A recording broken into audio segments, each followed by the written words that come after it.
You know how we're always chatting about feeling exhausted all the time, right? I used to beat myself up thinking I was just lazy. And even though I was getting my full 8 hours of sleep and taking regular breaks throughout the day, I was still exhausted. But the fascinating thing that I discovered, I wasn't actually lazy at all. I was something called rest deficient, like vitamin D deficient, but rest, right? When I came across this, I was doing the Googling, the searching, the trying to get perspectives and all that. And it came out that there's about 93% of high achievers that are missing at least 3 of 7 types of critical rest that our bodies need. And it immediately blew my mind. And it was like this big, like, light bulb moment for me. This idea is if you're still tired after resting, you weren't actually resting. You were just pausing.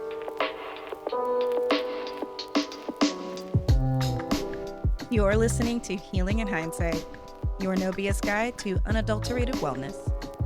It feels like we're all struggling to balance wellness, identity, and purpose without losing ourselves, doesn't it? It's okay. You're not alone. I'm Taylor Danielle, and as someone who manages multiple disabilities, is trying to leave the corporate grind and striving to create a life on my terms. I'm just here to help you embrace your path and redefine success in a way that works for you.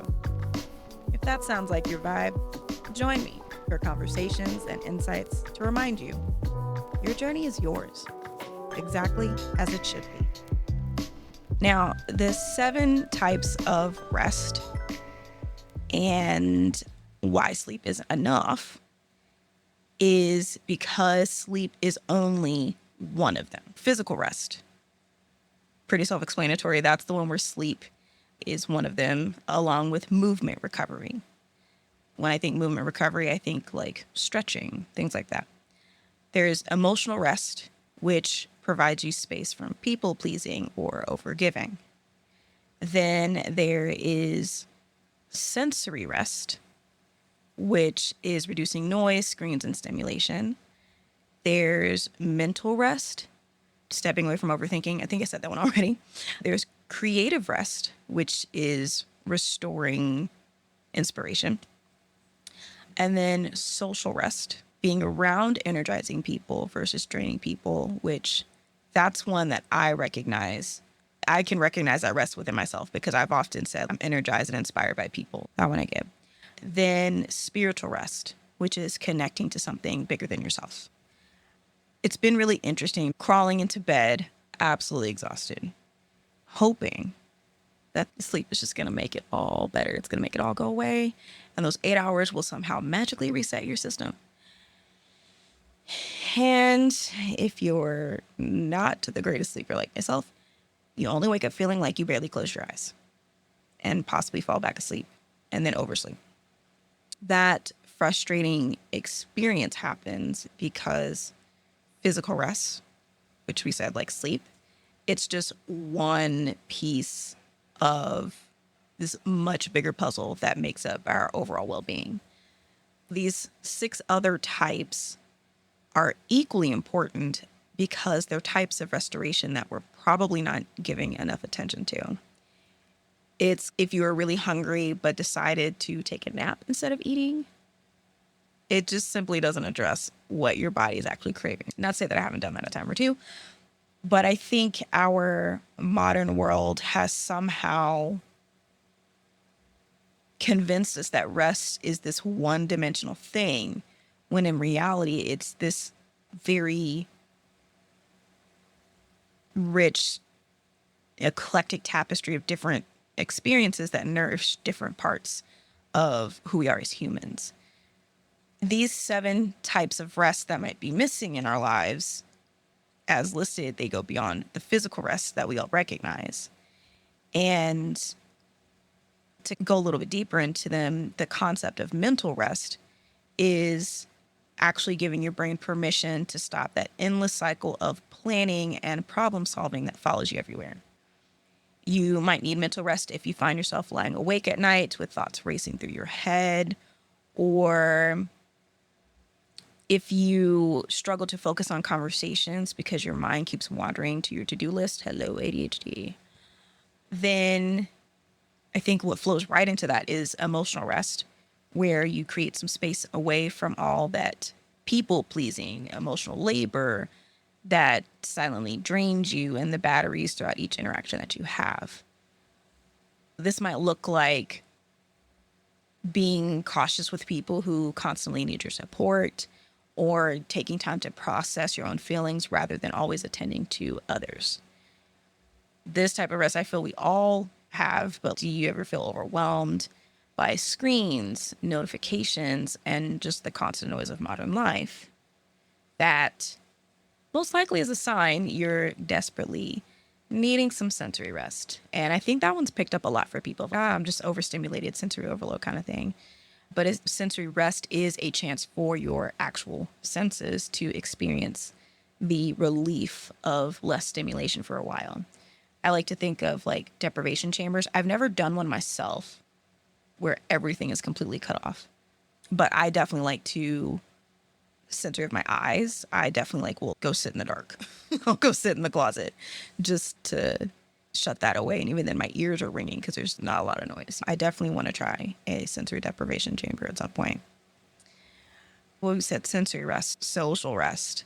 That's another type that surprised me, but didn't, just because it's about balancing the time spent with people. It's a chance for you to really lean into those who are energizing you and limit time spent with those who drain you. There are definitely people and friends and family in my life who, like, every time that I'm with them and I get to see them in some capacity, I am very much inspired and energized by them. Whereas there are others that I've recognized I have to limit my interactions with them because it's just energetically draining to try and be in community with them, especially if they're going through their own their own types of rest resetting, if you will. If they're trying to like really balance their emotional well-being, mental well-being, spiritual well-being, like all these things. Like when people are in transition or in evolution of aspects of themselves, it's not always pretty and cute, and sometimes it can be draining on others when they're trying to still sort through it. Social rest, I feel like, is a big one that picked up, and I do feel like the pandemic kind of gave us, forced us, honestly, to have a little bit of social rest, especially from being in the office, things like that. But it's all about balancing time spent with people who drain you versus those who actually energize you. I found that being intentional about who I spend time with has dramatically changed how I feel at the end of the day. And this is really huge for me as someone who gives a lot in social situations and has a job that gives a lot of myself to people, whether that's as a trainer or through doing content creation.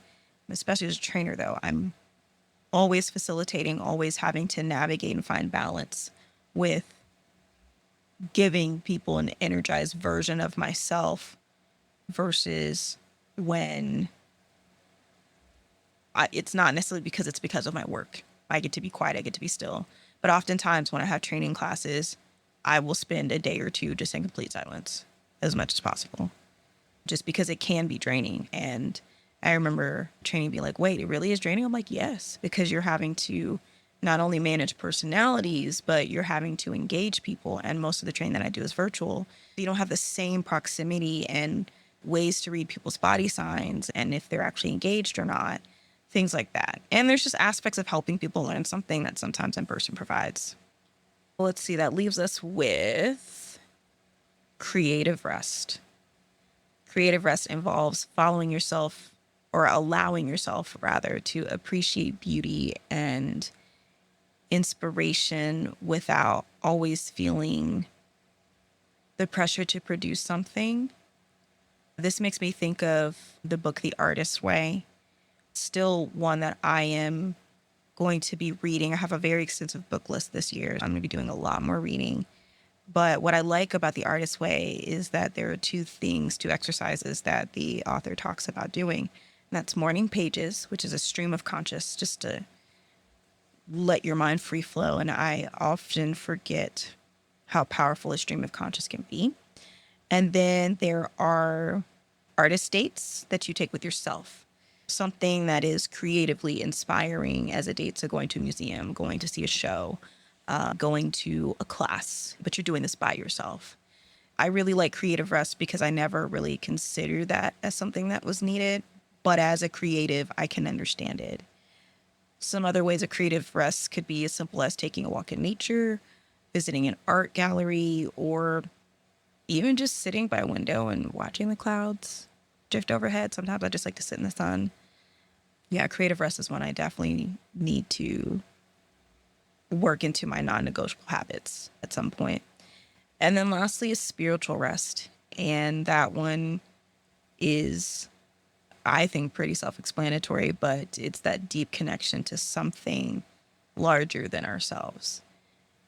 And it gives you a sense of purpose and belonging. No matter what you believe, your faith, your background, it can be whatever really nourishes your spirits, whether that's through meditation or prayer or moments of gratitude. It's just a type of rest that addresses our need for meaning in ways that, like, binging Netflix is just not gonna satisfy. I've started to incorporate little pockets of created rest into my day.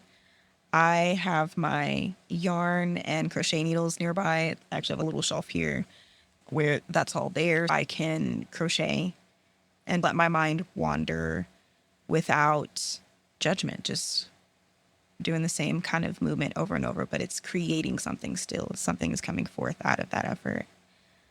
For mental rest, I've been trying to do the 4x4 breathing technique. It's actually one that my therapist recommended to me when I was struggling with panic attacks. And the technique is where I count to 4, breathing in, hold for 4, and then exhale for 4. And I do that 4 times. And then on the 4th round, on the 4th exhale, I exhale for 8. And it's really amazing how quickly it can just quiet my mind and calm my nervous system down. 4x4, inhale for 4, hold for 4, exhale for 4, do it again. And then on the 4th round, when you exhale for 8. You can do that one time though, if you want to, and exhale for 8 on the first time. If you don't have a lot of time to be able to do it, even just one round is really helpful. The sensory rest, that one's a little tougher. One thing that I have done is when I upgraded my phone, I actually kept the old one because I'd paid it off. And this is now my work phone. Now it doesn't have like data attached to it. And since I'm mostly at home, I just use the Wi-Fi. But then if I do leave, I'll take it with me and use my hotspot on my main phone. But like all of my social media is here. Slack, work email, all of that is here. Now, I do still have access to my work email. And when I say work email, I mean my business email, my contractor work email is on there. And then I do have Blue Sky and Instagram on my phone, my main phone, but I put it in the hidden folder. And that ensures that for iPhone users, if you're trying to like swipe back to an open window or open application, it's not there. I have to go to the hidden folder, unlock it, and then unlock the app. And it just, the extra steps makes me forget about it. I mainly only have it for if I need to go fix something that I've posted, or if I do have a little bit of downtime and I'm out and I want to just engage with the community really quick. But it is not easily accessible like it is on the work phone. And that by itself, of just removing all of the social media and work stuff and putting it on a completely separate device, it feels like I've almost turned my phone off and closed my eyes in a quiet room. And that feels like a reset for me. I am not reaching for my phone as much in social situations to use it as a buffer. Now, Pinterest is probably the only one that I keep that I don't hide, but that's just because I really love Pinterest for inspiration or finding recipes. I use it more as a search engine than anything, but removing all of that from my phone has definitely been helpful. And it pushes me to be more mindful when I'm trying to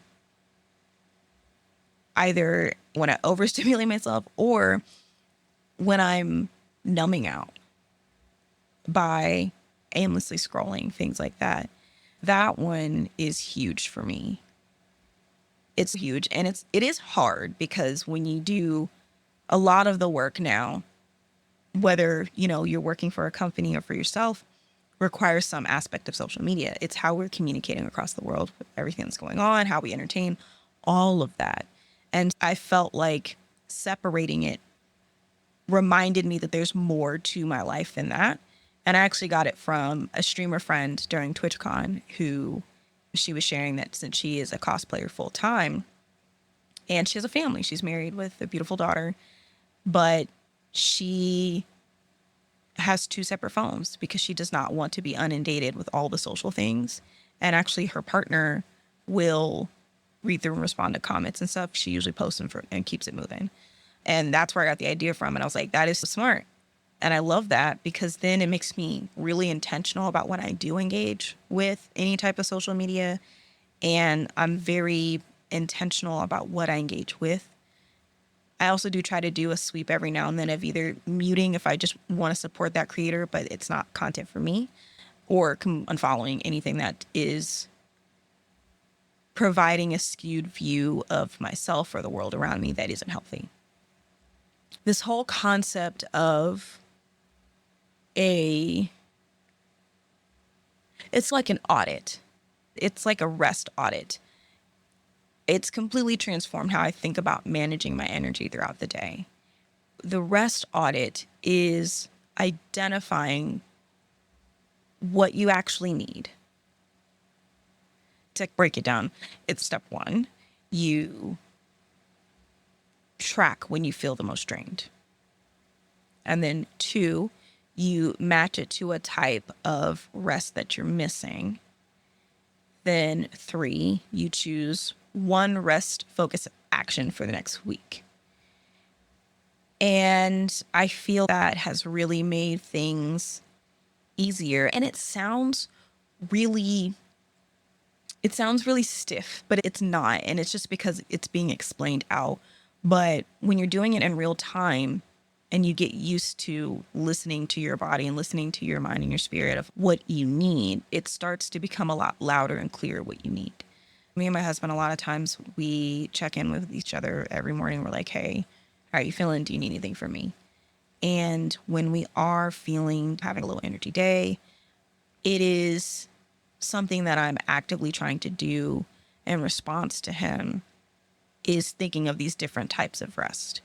Of, okay, I need like social rest. And since he energizes me when I spend time with him, it's like, I don't want to go out and be like around a bunch of people. I just want to spend time with you.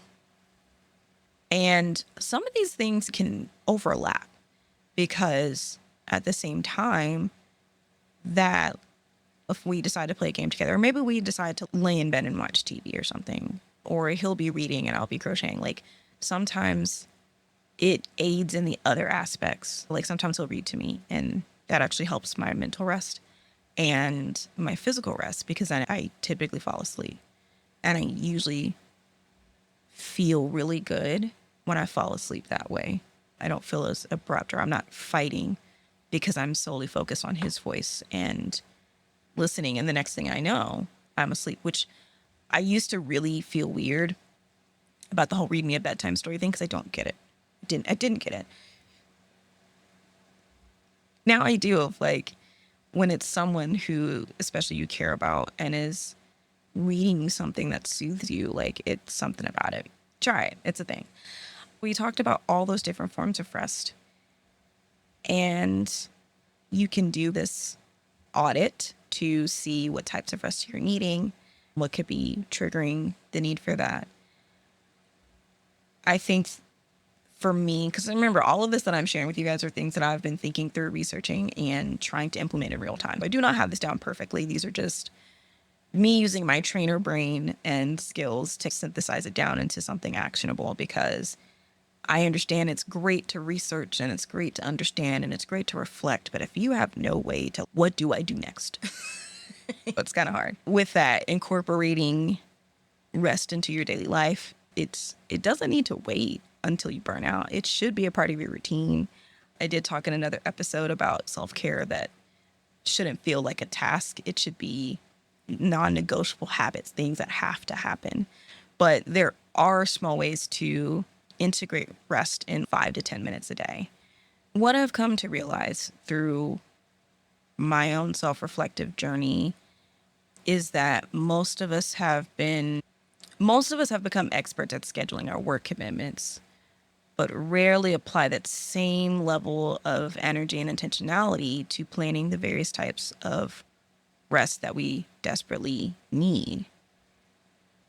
The challenge that I have for you is to go through and identify what in those 7 areas of rest need the most attention, and what are you currently doing that is aiding in maintaining proper rest in the other areas.